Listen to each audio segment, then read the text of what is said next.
ყოველდღიური ეკონომიკური და ბიზნეს დაიჯესტი, ნოვაციები, ფინანსები, კაპიტალი, ნავთობის ფასები, ეკონომიქსი, მთავარი ეკონომიკური მოვლენებისა და თემების განხილვა. ეკონომიქსი, რადიო იმედის პირდაპირ ეთერში, ირმა ებრალიძესთან ერთად.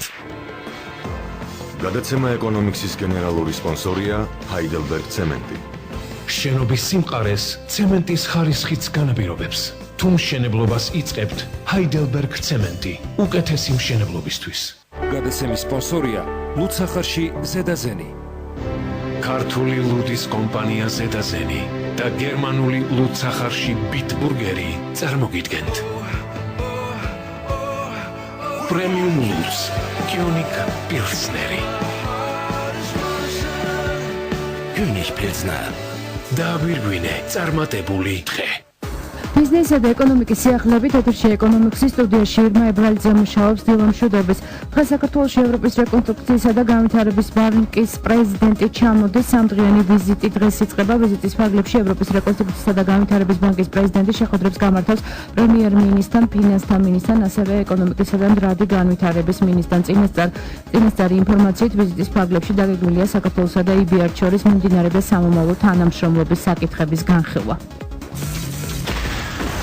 რუსეთის მთავარი სანიტარული ექიმი გენადი ონიშენკო ჯერჯერობით ქართული ალკოჰოლური სასმელების ხარისხით კმაყოფილია, როგორც გენადი ონიშენკომ ინტერფაქსთან საუბარში განაცხადა, საქართველოს და რუსეთში უკვე შევიდა 600,000 ლიტრზე მეტი ალკოჰოლური პროდუქცია და მათი ხარისხი კითხვის ნიშნის ქვეშ არ დგას. მისივე თქმით, შესული პროდუქცია ყველა დაშვებულ პარამეტრებს აკმაყოფილებს. როგორც ონიშენკო აცხადებს, რუსულ ბაზარზე პროდუქციის შეტანის უფლება სულ 27 ქართულ კომპანიას მიეცა, თუმცა ამ ეტაპზე პროდუქციის შეტანას 6 კომპანია ახორციელებს. დანარჩენებზე შესაბამისი პროცედურები მიმდინარეობს. რაც შეეხება რუსი ექსპერტების მესამე ჯგუფის ჩამოსვლას ქვეყანაში, ონიშენკოს განცხადებით, ამასთან დაკავშირებით ყველა ქართულ კომპანიას არ წარუდგენია საჭირო დოკუმენტაცია და აქედან გამომდინარე ინსპექტირების მესამე ეტაპის ჩატარების საკითხი აქტუალური აღარ არის.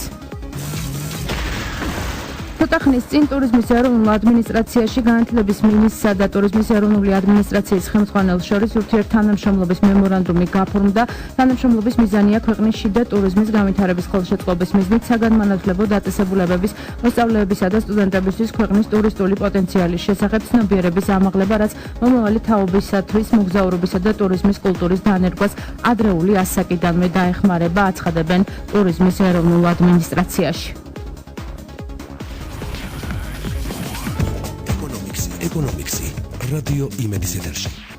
განვაგრძობთ გადაცემას. თბილისის მიკროავტობუსის მძღოლები საზაფხულო მოსაკრებელზე გადადიან. რას ნიშნავს ეს დეტალურად? ამაზე ხა ჩვენ საშუალება გვაქვს გავისაუბროთ კომპანია თბილისის მიკროავტობუსის გენერალურ დირექტორს დავით ასაინძეს. ბატონო დავით, გამარჯობათ.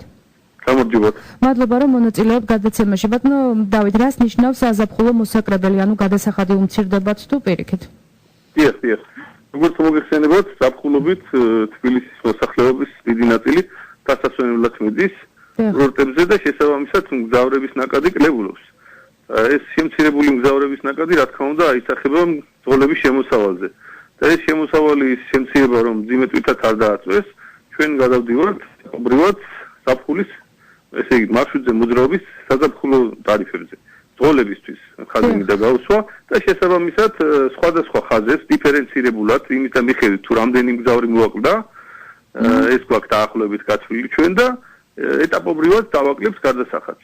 ანუ ეს შეღავათი იმოქმედებს სექტემბრამდე.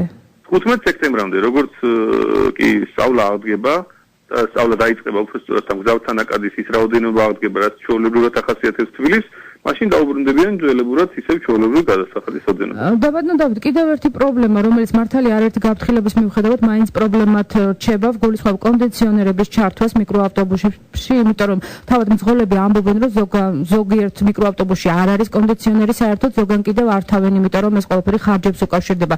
გამოსავალი, ანუ რა უნდა გააკეთოს ამ შემთხვევაში? ეს არასწორი ინფორმაცია, ესეთი მანქანა ჩვენ არ აყავს, რომელზეც კონდიციონერი არ არის. მძღოლები რომ გაფუჭებულია, ანუ არ კონდიციონერებს რაც შეეხება აგიხსნით რა. ყველა კონდიციონერები საფხულის სეზონის დადგომასთან დაკავშირებით ჩვენ შევაკეთეთ და ეს უბრალოდ ჩვეულებრივი მექანიზმია. შეიძლება გამოვიდეს წყობიდან. თუ გამოდის წყობიდან, მძღოლი ბრუნდება გარაჟში, ეუბნება კოლონის უფროსს, ექსპლუატაციის სამსახურის უფროსს და ხდება ამ კონდიციონერის შეკეთება. ეს არის ჩვეულებრივი პროცესი და რა თქმა უნდა შეიძლება გამოვიდეს წყობიდან, მაგრამ ის შეკეთდება აუცილებლად. ეს ერთი. რაც შეეხება იმას თუ რო ართავენ მძღოლები ზოგიერთები ამ კონდიციონერს, ჩვენ ალბათ იცით თქვენ, შაბათს დავაანონსეთ, ისეთ რომ გამოვაკარეთ ცხელი ხაზის ნომრები, მგზავრებს შეუძლიათ დარეკონა ცხელ ხაზზე და ჩვენ მოვახდენთ მაგაზე რეაგირებას. ანუ ნებისმიერ შემთხვევაში მძღოლი ვალდებულია რომ კონდიციონერი ჩართოს მიკროავტობუსში. მძღოლი ვალდებულია, რა თქმა უნდა, აბა ისთვის არსებობს კონდიციონერი და ისთვის არსებობს ზაფხული. გასაგებია. მადლობა, წარმატებებს გისურვებთ. თბილისის მიკროავტობუსის გენერალური დირექტორი დავით ასანიძე პასუხობდა ჩვენს კითხვებს, მაშასე მიკროავტობუსის მძღოლები საზაფხულო მოსაკრებულზე გადადიან და აქვე თავად მოისმინეთ, რომ ყველა მძღოლი ვალდებულია კონდიციონერი ჩართოს მგზავრობისას. VTB ბანკი ყველა სახელმწიფო კლიენტს ახალი ინოვაციურ საკრედიტო პროდუქტს ონლაინ კრედიტს თავაზობს. ონლაინ კრედიტის სესხი 5 წამში საქართველოში ყველაზე სწრაფი საკრედიტო პროდუქტია, რომელიც კვირაში 7 დღე 24 საათის განმავლობაში ხელმისაწვდომი იქნება. ონლაინ სესხის მიღება შესაძლებელია როგორც ბანკის ოფიციალურ ვებგვერდზე განთავსებული განაცხადის შევსებით, ასევე ბანკის კოლ-ცენტრის მეშვეობით. პროდუქტის უნიკალობა იმაში მდგომარეობს, რომ კრედიტის მიღება 5 წამშია შესაძლებელი კვირაში 7 დღე 24 საათის განმავლობაში. სესხი გაიცემა ერთი თვით ნებისმიერი მიზნობრივი და მაქსიმალური თანხა შეადგენს 300 ლარს. შესაძლებელია ვადის ავტომატური პროლონგაცია. განმარტავენ VTB ბანკში ონლაინ კრედიტის დაფარვა შესაძლებელია VTB ბანკის ფილიალებში, ინტერნეტ ბანკის სწრაფი გადახდის ტერმინალები და კოლ-ცენტრიდან კოლ სერვისის მომსახურების შემთხვევაში. და კიდევ ერთი სამბანკო სიახლე ამჯერად KSB ბანკისგან, რომელიც ამოხმარებლო სესხზე აქციას იწყებს 30 სექტემბრის ჩათვლით გაგრძელდება. სესხის ზუსტად 12.9% გაიცემა, მოცულობა კი 500 ლარიდან 17,000 ლარამდე. სესხი გაიცემა ნებისმიერი მიზნისათვის და არ მოითხოვება უზრუნველყოფა. ამ დროში სულ ეს იყო ბიზნესისა და ეკონომიკის სიახლეებით. ეკონომიკის რადიო იმედის ეთერს დაუბრუნდება 16 საათსა და 15 minutზე. მე კი ტრადიციულად შემოსავლიან და წარმატებულ დღეს გესურვებთ. ყოველდღიური ეკონომიკური და ბიზნეს დაიჯესტი, ნოვაციები, ფინანსები, კაპიტალი, ნავთობის ფასები, ეკონომიქსი, მთავარი ეკონომიკური მოვლენებისა და თემების განხილვა. ეკონომიქსი, რადიო იმედის პირდაპირ ეთერში, ირმა ებრალიძესთან ერთად.